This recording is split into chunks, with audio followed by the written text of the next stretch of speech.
Courtney Carver lives in Utah in the United States. In 2010, she was tired. She was trying to do too much. Then, she had enough of being tired.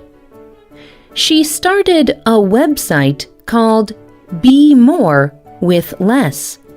On it, she wrote, I worked too hard. I spent too much. And I slept too little. I spent much of my adult life tired, worried, and sick. I always wanted more. I thought I needed more to be happy. Carver decided to change her life. She began to live more simply. She sold many of her things, and she gave away other things. She became a minimalist, and she says she has never felt better.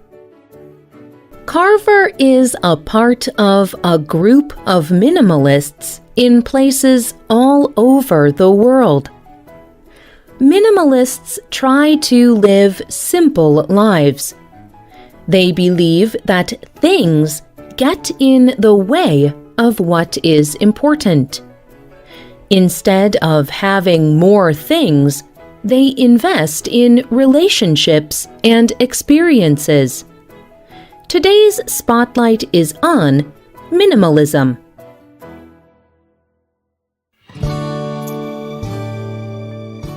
Minimalism is the idea that people are happier living with fewer things.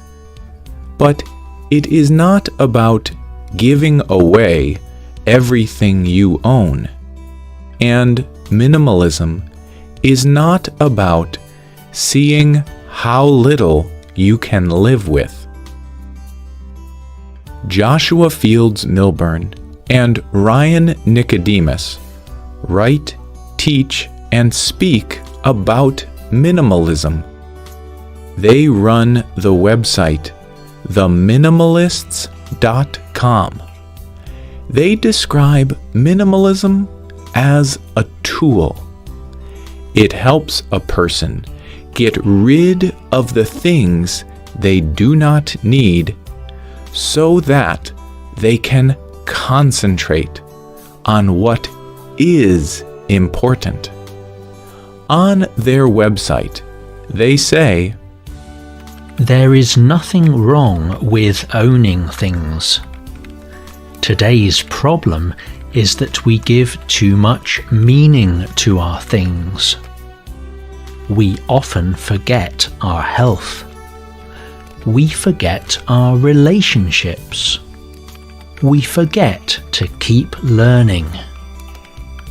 Do you want to own a car or a house? Great!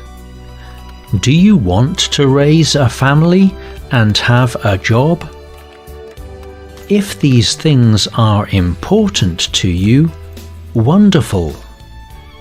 Minimalism lets you choose these with greater care.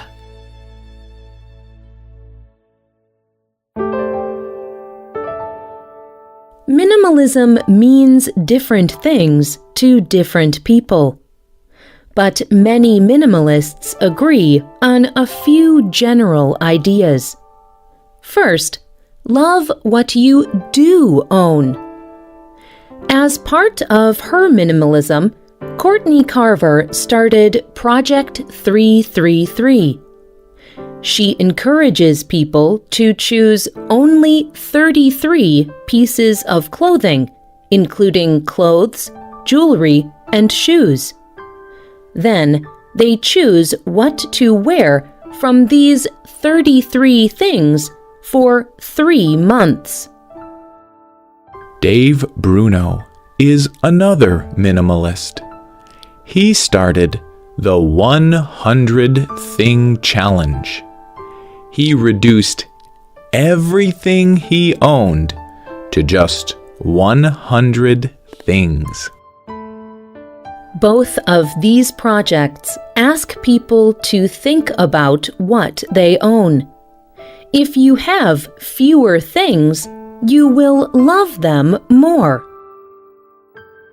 The next idea of minimalism is to get rid of the things that do not bring joy.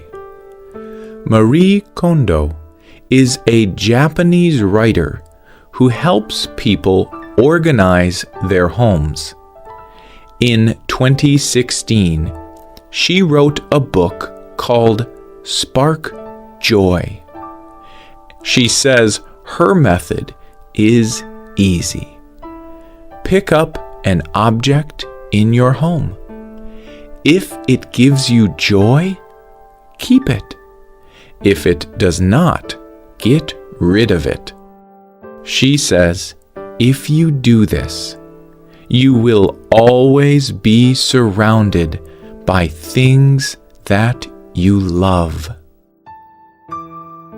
The third idea of minimalism is to spend time on relationships. Dan Erickson calls himself a moderate minimalist.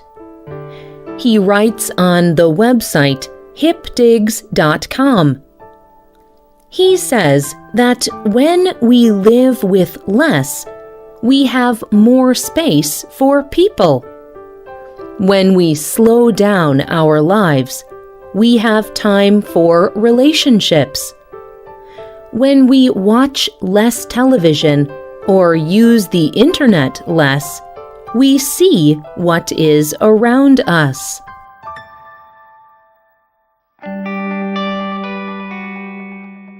Minimalism looks different in different people. For example, many people choose to live in very small houses called tiny houses. They could pay for a large house, but they choose a small one. Some even build a house that is as small as a single room. A small house costs less money to build. It takes less time to clean. It costs less to heat and cool. This leaves more time and money for family and friends. However, a tiny house is good for 1 or 2 people, but it is difficult for a family to live in one. But a family can still be minimalist. Joshua Becker believes that minimalism is great for children. He writes on his website, becomingminimalist.com, that children with fewer things learn how to develop relationships with other children and adults. They learn how to talk to other people. And studies show that children with good friendships have a greater chance of success in school. They also have more success in social situations as adults. Living with less can even be very exciting. Colin Wright is a writer who lives in a new place every 4 months. He can move from place to place because he has so little to move. And he lets his readers vote on where he should go next. He has traveled all over the world. He has been to Argentina, Iceland, New Zealand, India, and the Philippines. Minimalism may sound strange to people who are struggling to have enough food or a safe place to sleep. But people who practice minimalism say it is not just about the things people own. It is about people and relationships. It is about living the best life you can and choosing what is important.